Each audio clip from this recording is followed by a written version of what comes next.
Mukunda jewels లో అక్షయ తృతీయ సందర్భంగా 1 gram gold కొనుగోలుపై 1 గ్రామ్ సిల్వర్ ఉచితం. ఏప్రిల్ 29 నుంచి మే 24 వరకు మాత్రమే. శ్రీ గురుభ్యో నమ.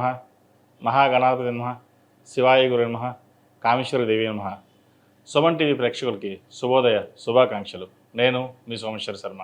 మేషం నుండి మీనం వరకు ఉన్నటువంటి రాశి ఫలితాలు నా పరిజ్ఞానం సేకరించిన మేరకు ఈ వారం రాశి ఫలితాలను తెలియజేస్తాను. ఈ రాశి ఫలితాలు ఈ నెల 18వ తారీఖు నుండి 24వ తారీఖు వరకు వర్తిస్తాయి. ముందుగా గోచారం. మేషంలో బుధుడు, వృషభంలో రవి, మిథునంలో గురువు, కర్కాటకంలో కుజుడు, కన్యలో కేతువు, అలాగే మీనంలో శుక్రుడు, శని, రాహువు, చంద్రుడు మకర, కుంభ, మీన రాశుల్లో సంచారం. తదుపరి సింహరాశి. సింహరాశి వారికి జన్మరాశిలో కేతువు, సప్తమ రాహువు, అష్టమ శని, ఏకాదశిలో గురువు. వీరికి ఈ వారం కొంతవరకు మంచి ఫలితాలని చెప్పవచ్చు. సప్తమంలో కేతువు కొంతవరకు మంచి ఫలితాలు ఇస్తారు ఇంకి. అయితే ప్రతి ఒక్క విషయంలోనూ అందరినీ నమ్మి మోసపోవద్దు. అప్పులు ఎవరికి ఇవ్వద్దు. వచ్చిన ధనాన్ని సద్వినియోగపరచుకోండి. మీకంటూ గుర్తింపు లభిస్తుంది, అలాగే ధనం కూడా వస్తుంది. ఆ ధనం వచ్చిన ధనాన్ని విచ్చలవిడిగా ఖర్చు పెట్టడం అనేది ఏర్పడుతుంది. వాటి విషయంలో దూరంగా ఉండాలి. అలాగే ఒక ఇల్లు కొనాలనుకుంటారు, ఈ వారం అది నెరవేరుతుంది. వృత్తి ఉద్యోగాల్లో మంచి మార్పులు చోటు చేసుకుంటాయి. వృత్తి ఉద్యోగాల పరంగా, వ్యాపార పరంగా మంచి అనుకూలమైన పరిస్థితులు గోచరిస్తోంది. విదేశీ వ్యవహారాలు అనుకూలిస్తాయి.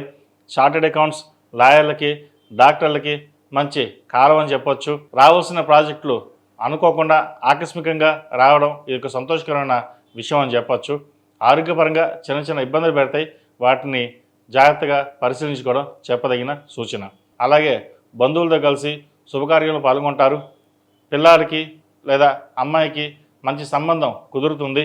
ఆ సంబంధ విషయంలో నలుగురు జోక్యం అవసరం లేదని మీకు మీరుగానే కొన్ని నిర్ణయాలు తీసుకుంటారు. అది మంచి పరిణామం చెప్పవచ్చు. ఏది ఏమైనా సరే ఇరు కుటుంబాలు పరిశీలించుకొని అన్నీ బాగున్న తర్వాతే ముందుకు వెళ్ళండి. మంచి ఫలితాలు గోచరిస్తున్నాయి. అలాగే లాభంలో గురు సంచారం వల్ల కొంతవరకు మొండిగా బాకీ పడిన డబ్బులు ఏవైతే రావాలో అవి ఈ వారం వచ్చే అవకాశం గోచరిస్తోంది. ఏది ఏమైనప్పటికీ వ్యాపారపరంగా, ఉద్యోగపరంగా బాగుంది వీరికి. అలాగే ఫ్లాట్ కానీ ప్లాట్ కానీ కొనుగోలు చేస్తారు. ఆస్తి విషయ వ్యవహారాల్లో ఒక కొలిక్కి వస్తాయి. ఎప్పటి నుంచో నలుగుతున్న కోర్టు వ్యవహారంలో ఒక ఆస్తి మీకు ఈ వారం వచ్చే అవకాశం గోచరిస్తోంది. అలాగే విద్యార్థులకు ఈ వారం అనుకూలంగా ఉంది. అయితే సప్తమలో రాహు సంచారం, జన్మరాశిలో కేతు సంచారం వల్ల కొంత అనుచిత నిర్ణయాలు తీసుకోవడం అనేది జరుగుతుంది. వాటిని క్షుణ్ణంగా పరిశీలించి నిర్ణయాలు తీసుకునేటప్పుడు పెద్దవారి సలహాలు, సూచనలు తీసుకోవడం ఎంతైనా ముఖ్యం. విదేశాలకు వెళ్ళాలనుకునే వారికి, విదేశాల్లో ఉండి ఉద్యోగం కోసం ప్రయత్నిస్తున్న వారికి ఉద్యోగ అవకాశాలు బాగా కలిసి వస్తాయి. ముఖ్యంగా వైద్య వృత్తులు ఉన్నవారికి, చార్టెడ్ అకౌంట్లు ఉన్నవారికి చాలా అనుకూలంగా ఉందని చెప్పవచ్చు. ఈ రాశిలో నిర్మించిన స్త్రీలకు వృత్తి ఉద్యోగాల పరంగా, వ్యాపార పరంగా సానుకూల పరిస్థితులు ఉన్నాయి. అలాగే నలుగురిలోనూ పేరు ప్రఖ్యాతలు తెచ్చుకోగలుగుతారు. అయితే ముక్కుసూటి ధోరణి అనేది ఏర్పడుతుంది. ఎవరు ఎన్ని చెప్పినా మీ ధోరణిని మీరు మార్చుకోరు. అటు జీవిత భాగస్వామితో కూడా విభేదాలతోటి నిండిన ఇబ్బందికరమైన వాతావరణం ఉంటుంది. ఎంతమంది ఎన్ని చెప్పినా సరే నా ధోరణి ఇలాగే ఉంటుంది, నేను ఇలాగే ఉంటాను అనొక ధోరణికి వచ్చేస్తారు. అది కొంచెం మార్చుకోకపోతే కొంత ఇబ్బందికరమైన వాతావరణం ఉంటుంది. ఏదేమైనా సరే మీ స్వయంకృత అపరాధం వల్లే ఉంటుంది. ఎవరు ఏమీ చేయవలసిన అవసరం లేదు. ఎవరు ఏమీ చెప్పాల్సిన అవసరం కూడా ఉండదు. నేను జాతక పరిశీలన చెప్పేటప్పుడు కొంతమంది రాసులకు బాగుంటుంది, కొంతమందికి బాగుండదు. ఇది అందరికీ ఇలాగే ఉంటుంది అనే ధోరణి కూడా కాదు. ఎందుకంటే గోచారాన్ని బట్టి చెప్పడం జరుగుతుంది రాశి ఫలితాలు. మిగతావి ఏవైతే ఉన్నాయో వారి వారి జాతకాన్ని బట్టి ఉంటుంది. కొంతమందికి బాగుందా బాగులేదా అనేది వాళ్ళ జాతక పరిశీలన చేసి చూడబట్టే ఉంటుంది. కాబట్టి ఇవి కొంతవరకే ఫలిస్తాయని చెప్పి గ్రహించగలరు.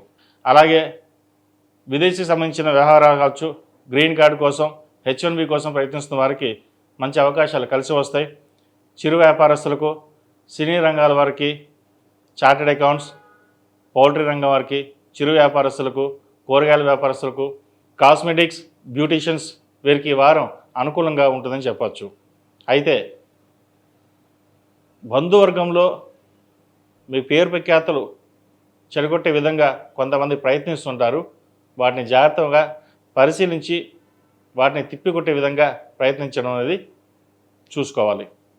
ఎందుకంటే మీరు అందరికీ బాగుండాలి, మీరు బాగుండాలి, వాళ్ళు బాగుండాలని కోరుకుంటారు. కానీ మీ ఎదుగుదలను చూసి వారు లేని వాళ్ళు ఎక్కువగా ఉంటారు. కాబట్టి వాటి విషయంలో జాగ్రత్త వహించండి. ఈ రాశిలో జన్మించిన వారు ప్రతిరోజు ప్రతినిత్యం ఓం నమః శివాయతో దీపారాధన చేయడం, అలాగే కాలభైరవ రూపం మెడలో వేసుకోవడం చెప్పదగిన సూచన. వీరికి అష్టమ శని, సప్తమంలో రాహువు, జన్మరాశిలో కేతు సంచారం కొంత ఇబ్బందికరమైన వాతావరణం ఉన్నప్పటికీ కొంత మంచి ఫలితాలే సంప్రాప్తిస్తాయి. కాబట్టి సుబ్రహ్మణ్య స్వామికి ఎక్కువ ఆరాధన చేయండి. అలాగే సుబ్రహ్మణ్య పాశుపత హోమం చేయించడం చెప్పదగిన సూచన. ఈ రాశిలో నిర్మించిన వారికి కలిసి వచ్చే సంఖ్య 1, కలిసి వచ్చే రంగు తెలుపు. ఏదైనా పని మీద బయటికి వెళ్ళినప్పుడు ఆదివారం కానీ శుక్రవారం అడిగిన వెళ్ళండి, మంచి ఫలితాలు సంప్రాప్తిస్తాయి.